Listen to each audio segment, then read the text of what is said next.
Bismillahirrahmanirrahim. Assalamualaikum warahmatullahi wabarakatuh. Salatullah, salamullah.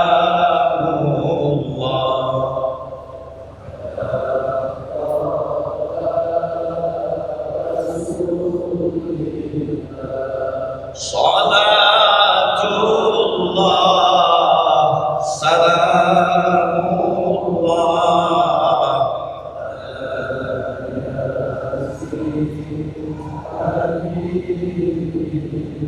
Alhamdulillahirabbil alamin. Wassalatu wassalamu ala asyrafil mursalin wa ala alihi wa ashabihi ajma'in. Asyhadu an la ilaha illallah wa asyhadu anna Muhammadan abduhu wa rasuluh. Allahumma fasalli wa sallim wa barik ala sayyidina Muhammadin wa ala alihi wa ashabihi ajma'in.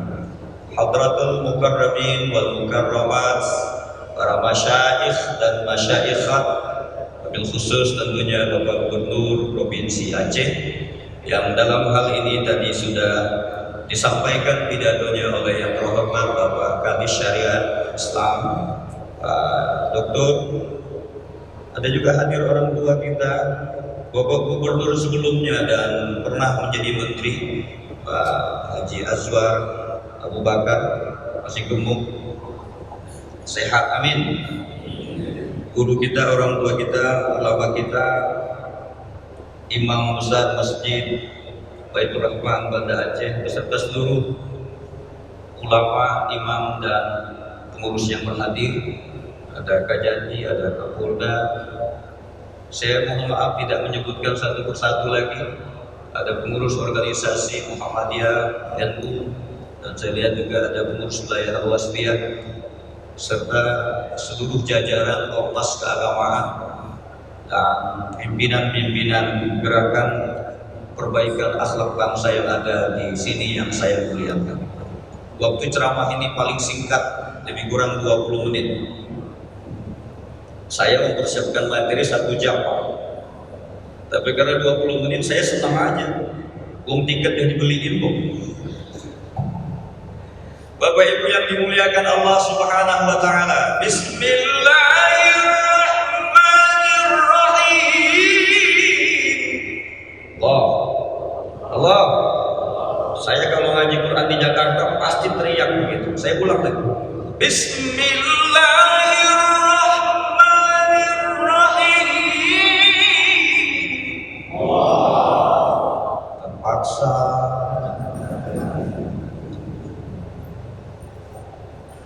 وَلْتَكُنْ مِنْكُمْ أُمَّةٌ يَدْعُونَ إِلَى الْخَيْرِ وَيَأْمُرُونَ بِالْمَعْرُوفِ وَيَنْهَوْنَ عَنِ الْمُنكَرِ وَأُولَئِكَ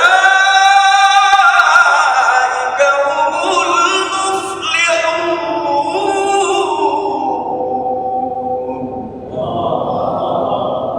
Kenapa ayat ini saya baca? Karena kesimpulan Isra Mi'raj sudah selesai disampaikan Pak Gubernur. Apa yang disampaikan beliau tadi, itulah dia makna Isra dan Mi'raj, khususnya masalah salat. Maka sekarang tugas saya adalah bagaimana salat yang ada ini, khususnya di Provinsi Aceh ini, kita pastikan itu menjadi kekuatan amar ma'ruf nahi munkar. Setuju? Inna salata tanha anil fahsyai. Ini kan dinas syariat. Penerapan kanun syariat itu kita pastikan di provinsi ini terjadi begitu baik. Dari mana? Dari komitmennya kita, dari konsistennya kita dalam melaksanakan salat. Saya kasih contoh. Bapak Ibu sekalian, peringatan Isra Mi'raj ini atau peristiwa Isra Mi'raj ini itu jauh sebelum Rasul berangkat itu sudah didoain oleh Nabi Allah Ibrahim alaihissalam. Betul Pak? Betul? Bapak kenal Ibrahim? Bukan tetangga kita, Nabi Ibrahim alaihissalam. Karena kalau di Aceh banyak nama Ibrahim, Ismail, Ishak, itu biasa.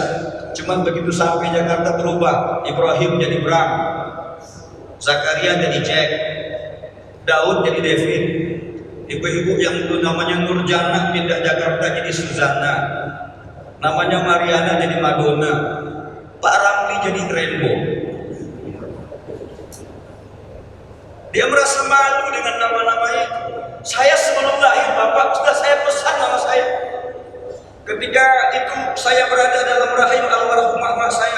Ketika ada orang baca Barzanji, walamma tamma min hamlihi syahran ala masyhurin. Saya bilang sama mama saya, Pak, masyhurin itu nama saya. Supaya promosi, Pak. Siapa yang promosi?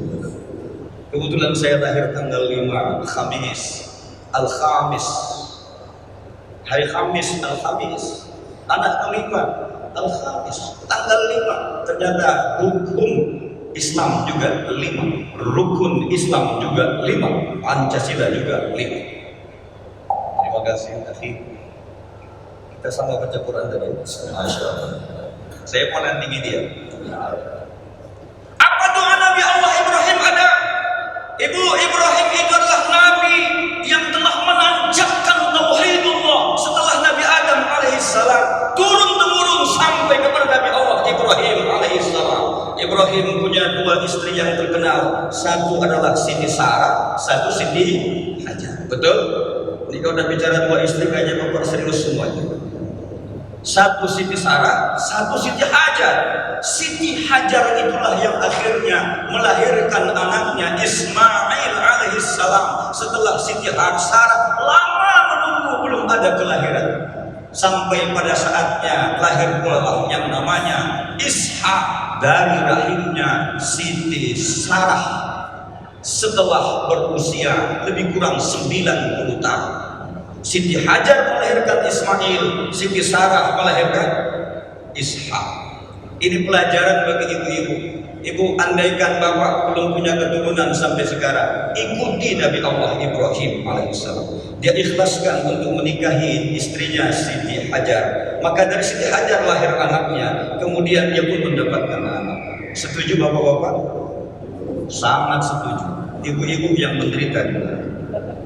Bapak ibu sekalian, Siti Sarah melahirkan anaknya Ishak. Tolong diikuti. Ishak melahirkan nanti keturunannya Yakub. Yakub itulah yang digelar dengan Israel. Maka kalau disebut dengan Bani Israel, itu keturunan dari Nabi Yakub alaihissalam. Sebahagian mereka itu mukmin, sebahagian lagi tidak mukmin. Itulah generasi yang dibangun oleh Nabi Ishak alaihissalam. Nabi Ishak punya anak namanya Yakub. Yakub punya istri ada 4. Dari 4 istri itu lahirlah seorang yang namanya Nabi Yusuf alaihissalam. Bukankah Nabi Yusuf itu kalau di Aceh ketika istrinya lahir, mau lahiran, masih mengandung, biasanya ibu-ibu dibacain surah Yusuf. Betul Bapak? Apa gunanya dibacain surah Yusuf? Supaya katanya anaknya ganteng, tapi kenyataan lahir gak ganteng. Karena memang tidak ada kaitannya ganteng seseorang dengan yang dibacakan. Itu adalah gambaran bagaimana ulama-ulama kita dulu, guru-guru kita dulu, bagaimana orang dekat dengan Al-Quran. Maka caranya harus ada hadiah, harus ada iming-iming. Maka ibu-ibu yang lagi hamil disebutkan nama dia, mau anaknya ganteng? Mau anaknya cakep? Mau anaknya cantik? Mau. Kalau begitu bacalah Al-Quran, surah Yusuf kalau laki-laki dia ganteng, bacalah surah Maryam, maka kalau perempuan dia cantik. Tapi sebenarnya filosofi di balik itu adalah supaya umat Islam kembali kepada Al-Quran. Maka supaya jangan terlewat, karena ini buru-buru, saya sampaikan sebuah hadis Rasul, khatmul Quran atau khatimil Quran syahran wahidan. Kita yang hadir hari ini di Provinsi Aceh mendengar semua ini, khatimil Quran atau khatmil Quran syahran wahidan. Kamu khatamkan Al-Quran itu kata Rasul 1 kali 1 bulan. Al-Quran berapa juz? Berapa? 30 juz. 1 bulan berapa hari? Kalau begitu kita umat Islam, kalau cinta kepada Rasulullah, mengamalkan ajaran Rasulullah, maka mau tidak mau sunnahnya adalah khatamkan Al-Quran 1 juz 1 hari, 1 juz 1 day. Saya insya Allah hari ini tadi 1 juz melon, juz al-Furqan. Bapak Ibu rahimakumullah, karena itu maka Nabi Yusuf terputus sampai di situ. Tapi ingat, sejarah menunjukkan kenapa kita disuruh baca Quran surah Yusuf. Salah satu maknanya adalah ternyata Nabi Yusuf itu dalam Al-Quran disebutkan Rabbis sijnu ahabbu ilayya. Ada satu sikap nahi mungkar di situ. Ada satu sikap dari salat yang dia lakukan. Apa itu? Ketika dia digoda oleh wanita yang cantik. Allah digoda dengan wanita cantik, hartanya banyak. Allah Akbar. Kita ini jangan digoda, dilirik dikit aja. Benar Bapak?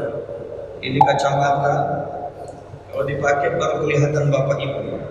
Tapi kalau untuk lihat perempuan cantik, gak usah dipakai, pun cakep kelihatan. Benar hadisnya.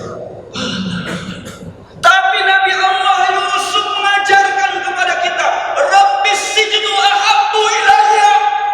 Ya Allah, aku tolak itu permintaannya. Andaikan pun penjara menjadi tempat, itu lebih baik bagiku. Rabbi, Tuhanku, as-sijnu, penjara, ahabbu ilayya, lebih aku cintai daripada aku harus menggadaikan aku punya akidah, aku punya syariat, aku punya nilai-nilai akhlak terhadap Engkau ya Allah dan kepada keturunanku dan sebelum-sebelum.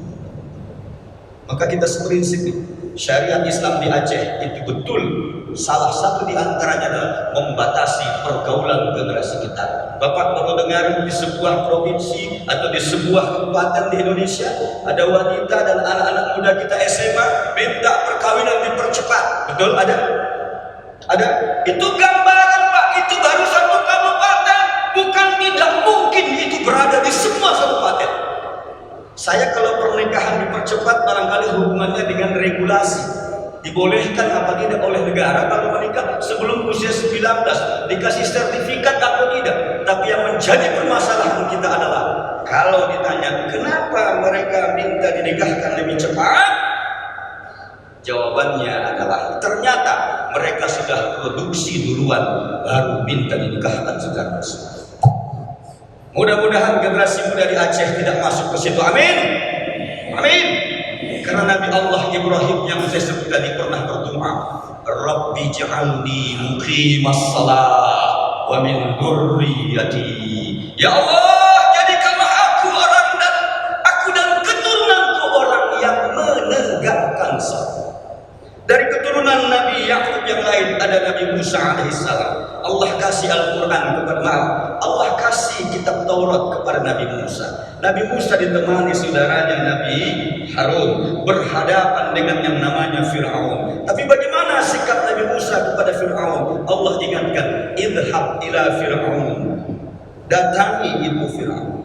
Wa qul lahum qawlan layyina, tapi ngomonglah kepada Fir'aun itu dengan perkataan yang lemah lembut. Fir'aun saja yang mengakui dirinya sebagai Tuhan, Nabi Musa sebagai Nabi, Allah ingatkan jangan marah-marah sama Fir'aun, nanti leher ente dipotong. Benar Pak? Nggak mau.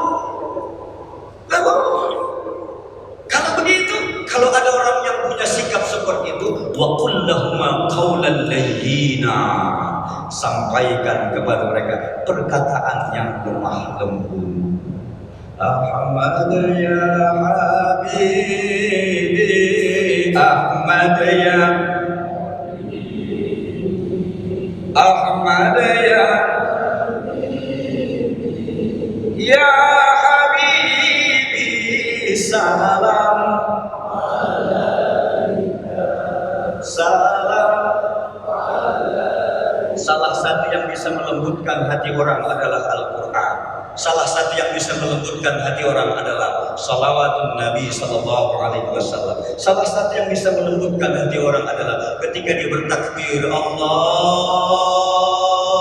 Akbar, aku kecil, aku lemah, aku hina, aku daim, Engkaulah yang maha besar, Engkaulah yang maha agung. Hei Bapak Ibu sekalian, bukankah ketika kita lahir ke dunia si Bapak azankan kita, Allahu Akbar, Allahu Akbar. Si bapak bilang, anakku, apapun engkau nanti, sebagai apapun engkau nanti, Allah Maha Agung, Allah Maha Besar, Allah Maha segala-galanya. Setuju Pak? Filosofi itu yang diinginkan hidup dalam generasi. Setelah Nabi Musa, lahirlah setelah itu Nabi Daud alaihi salam. Nabi Ibrahim membangun Baitullah. Subhanalladzi asra bi 'abdihi lailan minal masjidil haram ila masjidil aqsa. Siapa yang membangun Baitul Aqsa? Nabi Daud alaihi salam. Nabi Daud itu Allah kasih kitab yang namanya Zabur. Kalau Taurat disebut dengan Ten Commandment, kalau Zabur isinya adalah zikir.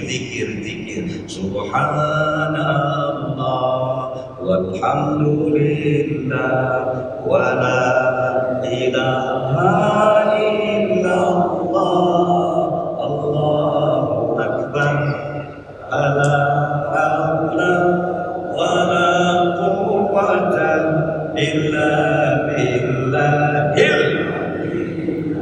Bapak sudah yakin dengan salawat tadi suara enak?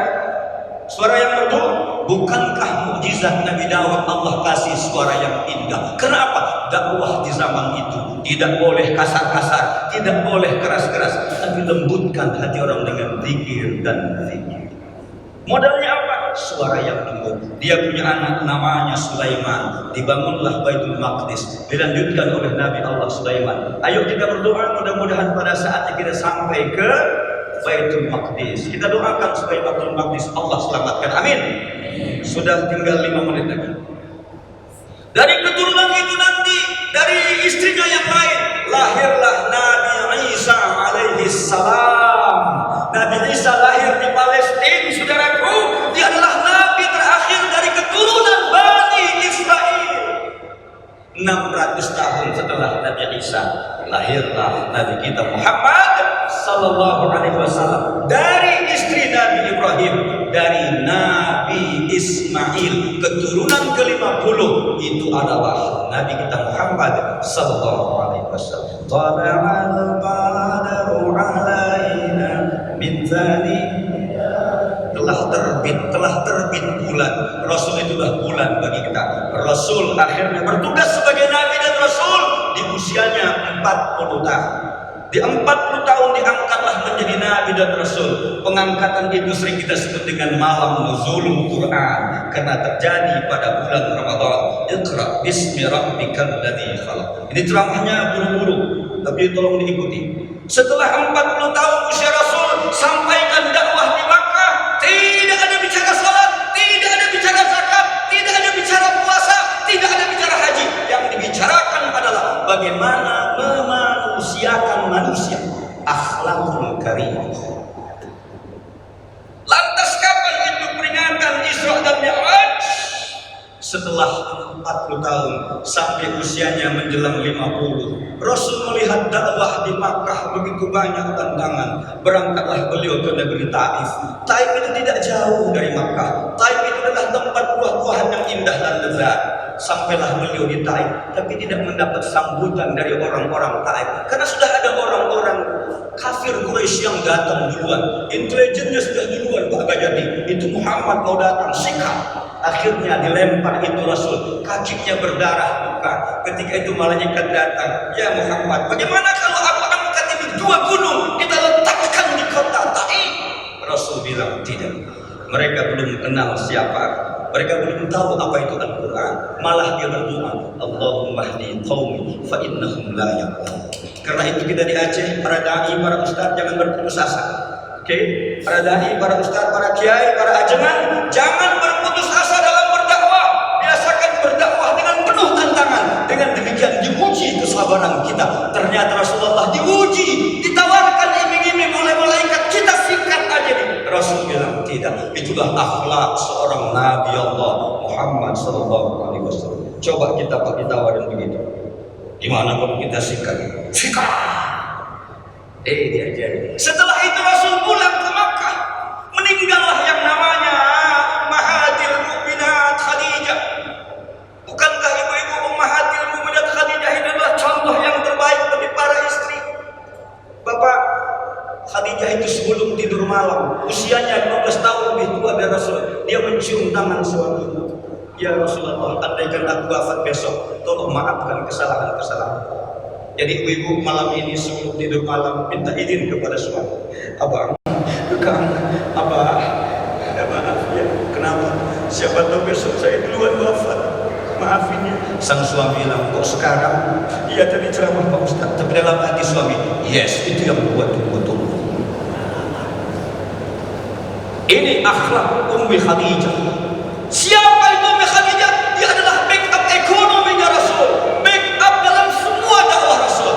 Itulah yang wafat. Kemudian wafatlah Abi Thalib. Siapa itu Abi Thalib? Pamannya Rasul, ayahnya Ali, tetapi dia adalah backup politik. Maka saya sampaikan hari ini, saya berterima kasih Pak Gubernur. Hari ini Isra Mi'raj dilakukan oleh Gubernur. Itu artinya apa? Dua kekuatan ada di Aceh, kekuatan ekonomi dan kekuatan politik kita miliki. Kalau tidak ada tadi undangan dari Gubernur, enggak saya dikasih tiket ke sini, saya tidak akan datang. Dari mana itu? Dari ekonomi masyarakat Aceh dan dari kebijakan para pimpinannya. Maka kita berdoa, mudah-mudahan dua ini menjadi milik kita semua. Politik mendukung dakwah, ekonomi mendukung dakwah. Karena ini adalah tulisan berikutnya. 19:59 jam saya, tinggal 4 menit lagi. Saya langsung kepada sholat. Setelah itu Rasul Isra Mi'raj tadi disampaikan dapat sholat. Apa yang ingin kita sampaikan ketika sholat ini? Pertama, tadi disebutkan jadikan sholat sebagai media, tidak ada perbedaan antara kita. Saya setuju itu. Sholat yang terbaik dilakukan berjamaah. Berjamaah yang terbaik di Masjidil Haram. Jamaah kedua adalah di Masjid Nabawi di Madinah yang dibangun oleh Rasulullah. Jemaah yang ketiga adalah di Masjid Din Aqsa yang dibangun oleh Nabi Daud. Tiga-tiga ini mungkin tidak semua kita punya kesempatan. Kalau tidak ada Masjid Haram, tidak bisa ke Masjid Nabawi, tidak bisa ke Masjid Aqsa, ke masjid mana? Ke Masjid Baitur Rahman Banda Aceh, ke Masjid As-Salihin di samping rumah kita. Maka Rasul mengatakan, selangkah kaki kanan menuju masjid, Allah tambahi kamu punya pahala. Selangkah kaki kirimu masjid, Allah kurangi kamu punya dosa. Maka siapa yang rumahnya jauh dari masjid, pahalanya banyak, dikurangi dosa-dosa. Bagaimana dengan rumah yang dekat dengan masjid? Muter-muter dulu supaya banyak hitungannya. Ini satu motivasi. Motivasi kedua kata Rasulullah, salata li jaril masjid illa salata fil masjid. Tidak sempurna salat kamu yang berada di masjid itu, di sekitar masjid, kalau tidak ada salat jamaah di masjid itu. Maka kaitan salat berjamaah, muadzin kita ini luar biasa. Saya kalau ditanya, saya Pak, ente pilih imam atau pilih muadzin? Saya bilang saya pilih muadzin. Kenapa? Pahalanya gede, risikonya sedikit. Kalau imam pahalanya gede, risikonya banyak. Tapi biasanya orang kepingin jadi imam, nggak mau jadi muadzin. 2024 belum ada caleg, udah banyak pohon-pohonan yang ditempelin gambar Allah. Bapak Ibu sekalian, apa yang saya sampaikan? Muadzin itu memanggil kita. Ada 3 warna wajah kita di akhirat nanti ketika mendengar azan di masjid. Yang pertama, wajah kita seperti bintang. Kepingin seperti bintang? Pengen? Itu tandanya adalah berakhirnya azan, kita ke masjid. Hayya 'alas shalah.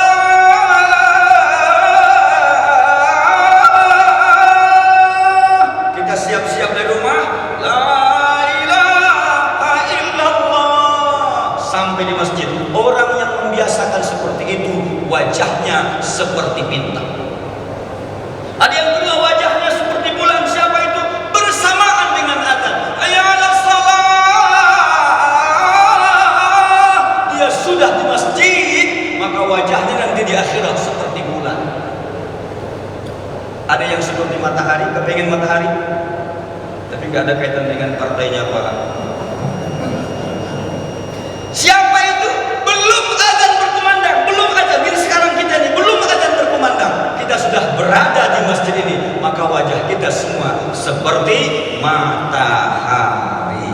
Pertanyaan kemudian, kalau kita setelah azan tidak datang ke masjid, begitu azan kita tidak ke masjid, sebelum azan pun kita tidak ke masjid, bagaimana wajah orang Aceh nanti di akhirat kalau itu tidak dilakukan? Saya pernah naik bus dari Medan ke sini, singgah di sebuah masjid salat subuh. Saya lihat ini masjidnya gede sekali, subuh-subuh hanaurah.